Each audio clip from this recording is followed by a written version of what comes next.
So my topic today is writing blurbs. Writing blurbs is a chore that all writers seem to dislike. It's such a pain. But stick around and I'll give you 5 tips to help you out.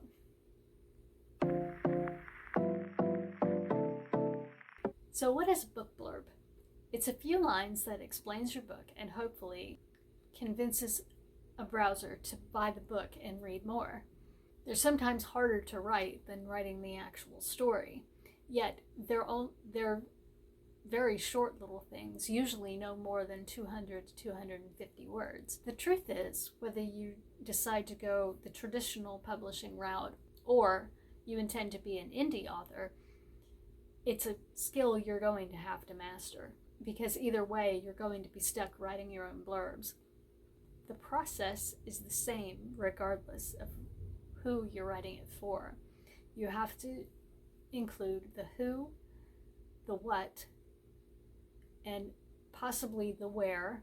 And if you're writing a historical novel or a historical romance, you're going to have to fit the when in there. But the one thing you can't do is indulge in recording the whole backstory of your main characters and the world. 1 to 4 lines is usually all you're probably going to have. In some cases, you might get 3 or 4 paragraphs, but you still don't want to include the entire backstory of your world. So I have 5 and a couple of bonus tips for you as to how to go about this. Tip number 1, keep it simple. You don't want to include everything. You want your potential reader to pick up your book and continue reading, or your manuscript if you're sending it out to a traditional publisher. Even if your book is high fantasy or science fiction with a lot of world building, you still won't have the space to include every single detail of every single alien species and or bit of magic in the system that you've created. Just 1 or 2 important main characters, or 1 character if you have only 1 main character, and the conflict they're going to face and the stakes of said conflict. Tip number 2, once you've written the blurb, rewrite it. Yes, that's right. You're going to have to revise your blurb just as you've been revising your book. It's just part of the process. I tend to write 3 to 4 different versions of my blurb. Usually the very first one is the longest one, and then I pare it down from there. For instance, this is a sampling of the synopsises I wrote up while working on the final synopsis for Iron Paws and the Tinker's Forged Marriage. I'm going to read because they're not something that I have memorized yet. Okay.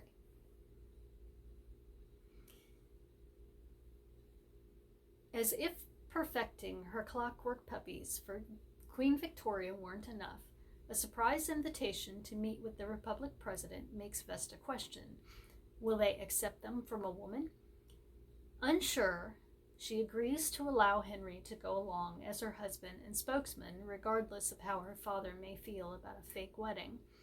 But they have bigger problems than her father's anger when an anti-alchemist group takes issue with her clockwork creations and decide they need to stop Vesta's work by any means, no matter how violent. That one was 89 words long. The second possibility was, as if perfecting her clockwork puppies for Queen Victoria weren't enough, Vesta has to make a decision: accept an invitation to her absent father from the president, or lose the potential for a lucrative government contract.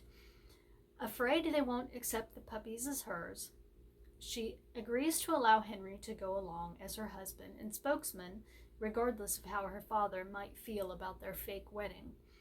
But they have bigger problems than her father's anger when a local covert group takes issue with her clockwork creations and decide they need to stop Vesta's work by any means, no matter how violent. That one was 103 words. This next one went like this. While Vesta deals with planning her wedding to Henry and her father is away, they receive an invitation to present their clockwork puppies to the president. Afraid he and his men will reject them outright if they find out she alone created them, Henry poses as her spokesman and husband.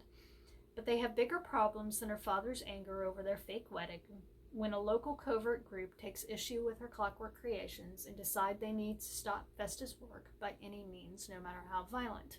That one was 90 words. This is the fifth possibility. While Vesta plans her wedding to Henry, they receive an invitation to present her clockwork puppies to the Republic president.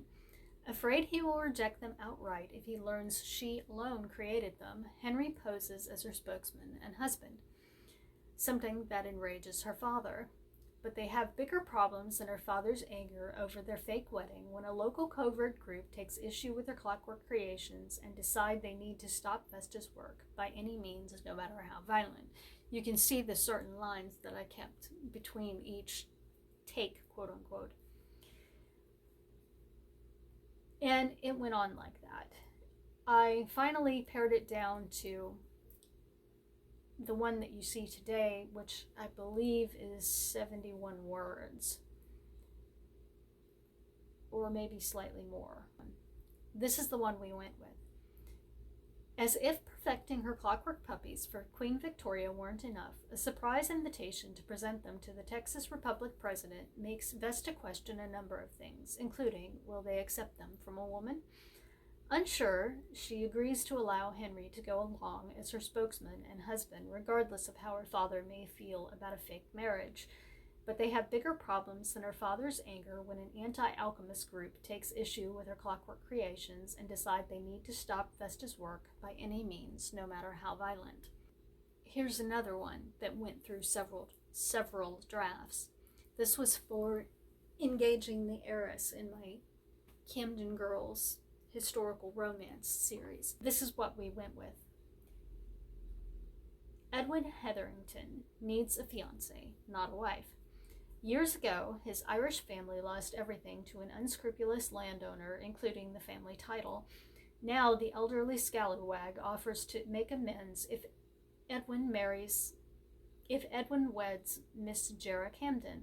As far as Jera is concerned, so long as she manages to avoid marriage to a certain Scotsman, the Blue Stocking is delighted to pose as Edwin's blushing bride-to-be. Can Edwin and Jera dupe the old codger into honoring his promise before the wedding date arrives, or will their scheme result in wedded disaster? So that's the one we went with.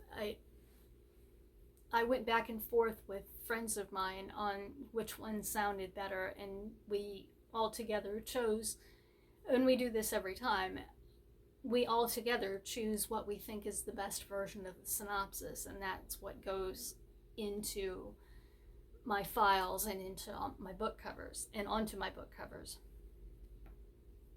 So next, tip number 3. Once you're happy with your set of blurbs, send them to a friend. Have them look at them, see if they consider them enticing. If you happen to have writer friends, allow them to tweak it. Don't be upset. It's part of the process. It may actually even come out better with a second editor on it. Tip number 4. Keep all your attempts. Every single one. Don't throw them out. Even if you have 14 different copies of a synopsis all written differently. Keep them. Why? Well, you'll find that in marketing sometimes you'll need different types of and links of synopses for different places. Your longest one can go into Amazon. Some of the promotion sites will want a certain length. I've seen everything from one line to a certain specific number of characters. So if you have that pool to pick from, you can mix and match as you see fit. So never throw anything out. Tip number 5. And this sort of goes along with tip number 4.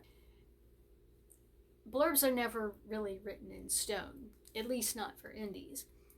If you find that the blurb that you have out there doesn't work, you can always go in later and revise it and even completely rewrite it if you have to.